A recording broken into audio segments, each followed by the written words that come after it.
Hello everyone, it is Saturday, January 17th, 2026, and this is my first video of the new year. This is Mike's layout in the western suburbs of Chicago. Been here the last few days, and Mike has taken a drink of the Kool-Aid, and with the help of some friends, has really gotten into the concept of operation. And so he alerted me a couple of weeks ago that he wanted me to be thinking about how we could modify his layout to do a lot more with industries and so on for operation. And so we used this visit to create some of those spaces. So, for example, here's an elevator that's been added. It has the capacity to unload 3 cars, plus there's storage for an additional 4 if necessary. Added a bit of a lead here. So this operator could stay off the double main line to do their work. There's been some additional crossovers added because in the area over here that we call Aurora was originally going to be just some places to park some commuter trains. And now we need it as a freight yard. And so the passenger operation has been moved over to this side. And so you can see a freight house, and then there'll be a double track for the Aurora station to hold a couple of commuter trains and be ready for or space for one of the through passenger trains, California Zephyr or otherwise. In addition to that, we've extended some track over here. That's now going to be a TOFC, a small facility to unload trailers.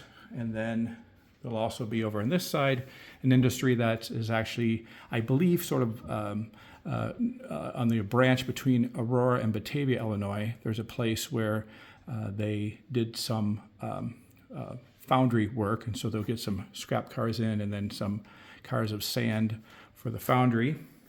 And then down on this side, you'll see an unpainted and turnout and some new area here for several industries.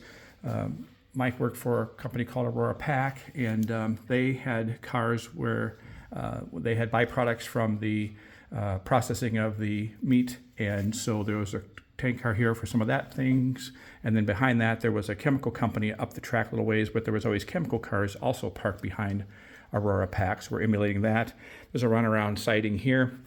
Caterpillar had a fairly large plant in the region, and so we're going to also emulate some Caterpillar equipment being able to be picked up off the siding, and of course set outs of empty cars.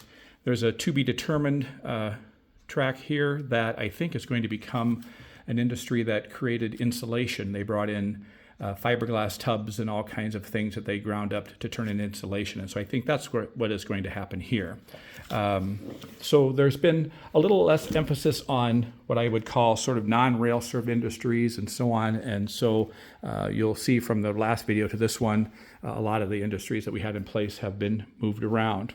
In addition to that, we also, of course, with the new track and so on, had to spend some time wiring switch machines and things like that. So they'll be eventually put into the DCC system. Although they work off the DCC system currently, it is going to require updating his panel because there's been a lot of industries added all over the panel. And so we'll want that to reflect when turnouts and so on are thrown, not for the main. One of the other things we did that was kind of interesting is we changed the lighting in the room to lights that were a little bit warmer. We're closer to about 3,000 Kelvin now, which is much warmer light than I think it was somewhere around 5,000, which was almost a white light. They call it daylight, and I think it's just a little harsh for a space like this. And then the other thing that Mike decided to do was settle on a kind of a decade era. And so we're sort of settling on the 1960s now. So anything that didn't work in the 60s, he had some Burlington Northern equipment, and so he really likes the CB&Q.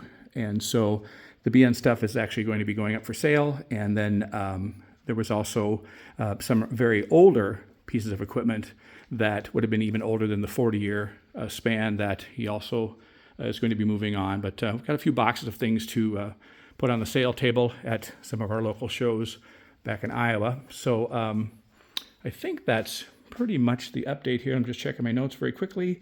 Otherwise, I'm on the road for the next couple of weeks, and so you'll see some updates for some other railroads coming up in the next few days. So if you haven't subscribed, please subscribe to the channel just so you get the awareness that I do make updates. And we'll look forward to seeing people out there in the world. And thanks for watching. Bye-bye.